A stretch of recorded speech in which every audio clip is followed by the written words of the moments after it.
साधना पथ में साधक के लिए कुछ बहुत ही महत्वपूर्ण साधन होते हैं जिनसे वो बहुत ही आसानी से अपने गंतव्य तक पहुंच पाता है। गीता में श्री कृष्ण ने 12वें अध्याय में कहा है, मय्येव मन आधस्व मयि बुद्धिम निवेशय। मुझ में अपने मन और बुद्धि को लगा, निवेश कर। निवेश मतलब इन्वेस्ट। सरल भाषा में अगर हम बोले तो मुझ में अपने मन और बुद्धि का इन्वेस्टमेंट कर दे। तो अर्जुन जी का कहना है कि मन तो बहुत आसानी से वश में होता नहीं है, और सबसे बड़ा जो बाधा आती है साधना में वो मन ही की आती है कि मन स्थिर नहीं होता, एक जगह रहता नहीं है। और आप देखिए, हमारा मन, अगर हम किसी, मान लीजिए मिठाई खाने का मन करे, हम किसी मिठाई की दुकान पे जाएं, तो वहां भी हम डिसाइड ही नहीं कर पाएंगे कि कौन सी मिठाई खाएं। इतनी अस्थिरता है हमारे मन में कि हम भौतिक जगत में भी बातों में स्थिरता नहीं ला पा रहे। तो फिर आध्यात्मिक जगत की तो बात ही अलग है, वहां तो बहुत ज्यादा स्थिरता चाहिए, बस एकमात्र परमात्मा का चिंतन चाहिए। तो यही बात है यहाँ पर कि अर्जुन ने कहा कि भगवान कैसे हो, मन कैसे लगे आप में। मन का आप कह रहे हैं मन मुझ में लगा दे और तू भूल जा, सब छोड़ दे मेरे पे, तो मन कैसे लगाया जाए। तो उसका फिर उसके अगले श्लोक में भगवान ने बहुत ही सुंदर उत्तर दिया, जो एक साधक के लिए अगर वो अपने जीवन में अपना ले तो वो आगे ही बढ़ता चला जाएगा। भगवान इसमें आगे कहते हैं, अथ चित्तम समाधातुम न शक्नोषि मयि स्थिरम अभ्यास योगेन ततो मामिच्छाप्तुम धनंजय।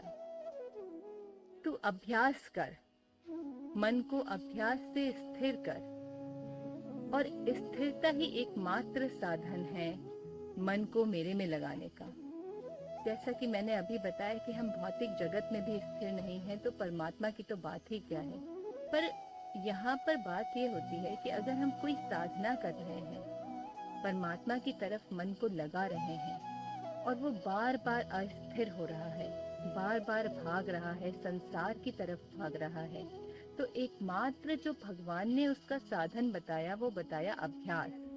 कि बार बार बार बार बार बार वो भाग रहा है, फिर उसको लौटा के लाओ, फिर लौटा के लाओ, फिर लौटा के लाओ, और फिर उसको जबरदस्ती भगवान के चरणों में लगाओ। शुरू शुरू में क्या होगा कि हमें साधना में बहुत दिक्कत होगी, क्योंकि मन आसानी से कहीं लगता नहीं है। तो शुरू में उसको जबरदस्ती लगाना पड़ता है। कोई अच्छी चीज है, बच्चे को हम अगर कोई अच्छी आदत डालना चाहते हैं तो हम उसको शुरू में जबरदस्ती मार पीट के उसको बिठाते हैं कि नहीं, करो करो करो। और जब वो उसकी हैबिट्स में आ जाता है और जब उसे दिखता है कि हाँ यही मेरे फायदे की चीज है, तो वो अपने आप वो सब चीजें करने लग जाता है और खुशी खुशी करने लग जाता है। बिल्कुल मन भी एक बच्चे की तरह है। आपको किस तरह से उसे समझाना है, उसे बड़े प्यार से समझाइए, प्यार से न माने तो मार से समझाइए, पर उसे समझाइए और उसको अभ्यास से बार बार समझा बुझा कर उसको बार बार भगवान के चरणों में लाइए, लगाइए, समय दीजिए।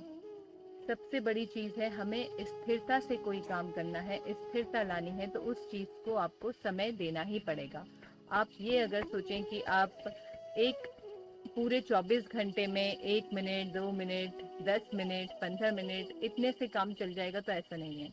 अभ्यास का जो परमात्मा ने जो बात बताई है वो है, कहा है निरंतर।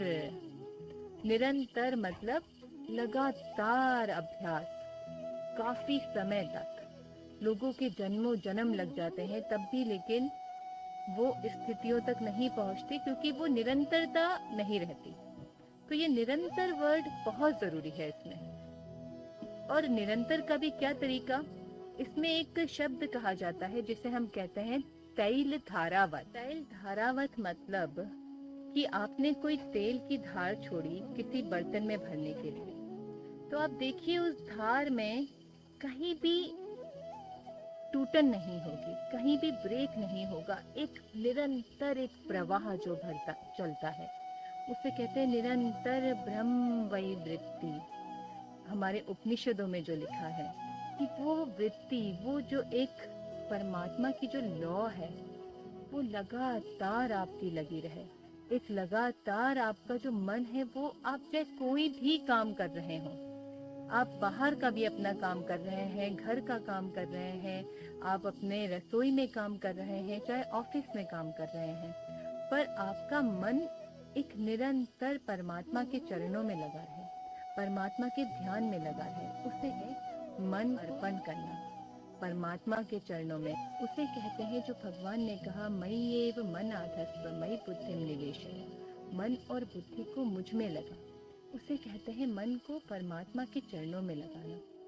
यही एकमात्र साधन है जिससे आप परमात्मा को ज़्यादा से ज़्यादा और जल्दी से जल्दी उनके इस साधना पथ पे आगे बढ़ सकते हैं। तो आगे बढ़ते रहिए।